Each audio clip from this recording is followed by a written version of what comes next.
This quite literally has to be an all-in year for University of Texas football. Steve Sarkisian and the Texas Longhorns have dove deep into the checkbook and in the transfer portal to make sure that this year is the year. You have Arch Manning, generational talent, three-way pass down generational talent with the last name Manning. You want to do everything you can to make this year as successful as possible. There's a lot riding on this for the University of Texas and a lot riding on this for Steve Sarkisian. When you think transfer portal-wise, of course, Cam Coleman, Hollywood Smothers. That's not it. Melvin Siani, 4-star offensive tackle coming from Wake Forest. Boom. Jonte Newman, freshman, 3-star on some sites, 4-star on others, offensive tackle coming from Texas A&M. They lost a few people going out, but that's not all.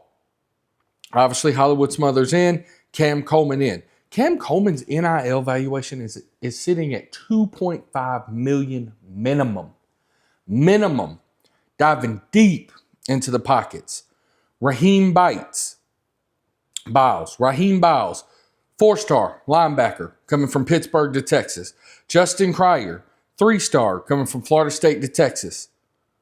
Who else we got? Dylan Sikorsky, 3-star on some, 4-star on others. Interior lineman coming from Oregon State to Texas.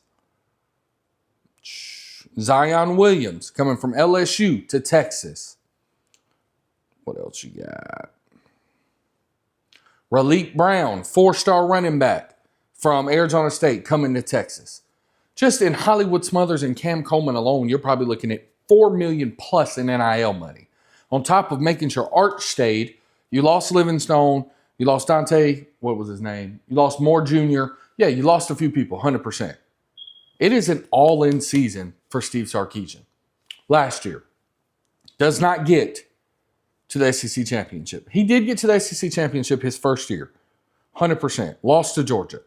He does not have that win over Georgia yet. He is 0-3 against the University of Georgia currently.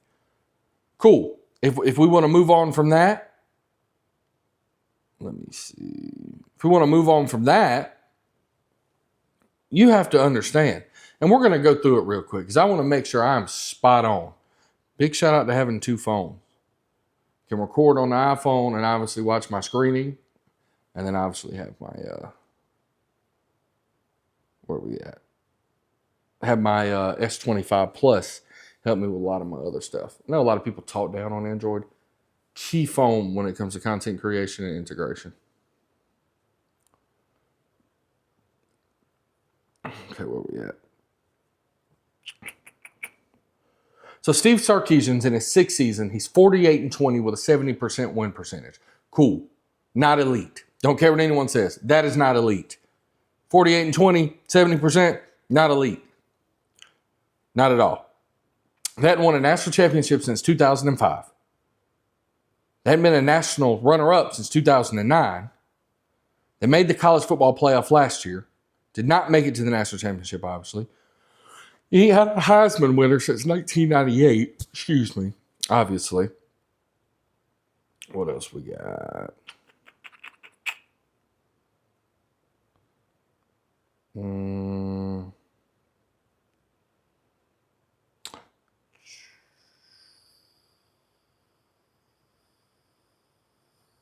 I mean, outside of that, man, so you make the college football playoff in 2023.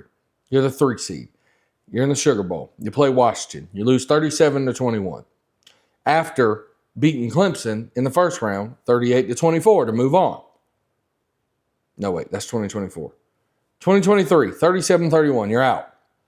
2024, you beat Clemson, 38-24. You beat Arizona State, 39-31. You make the national semifinal, you lose 28-14 to Ohio State. You start this season with a loss to Ohio State, the same team you lost to get put out of the playoff. On top of that, you ain't beat Georgia. A lot of teams ain't beat Georgia. I'm a Georgia fan, unless you're Alabama. Ooh. It is an all-in season for the University of Texas. You spend that money on Cam Coleman. You flip Hollywood Smothers from Alabama.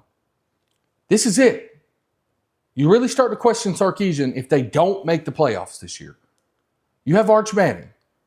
Everyone has viewed him as a godsend when it comes to this sport and when it comes to college football as a whole. It is time to prove it. He has shown signs of light. He's gotten way better. Your unranked loss to Florida does not help. This is it for the University of Texas.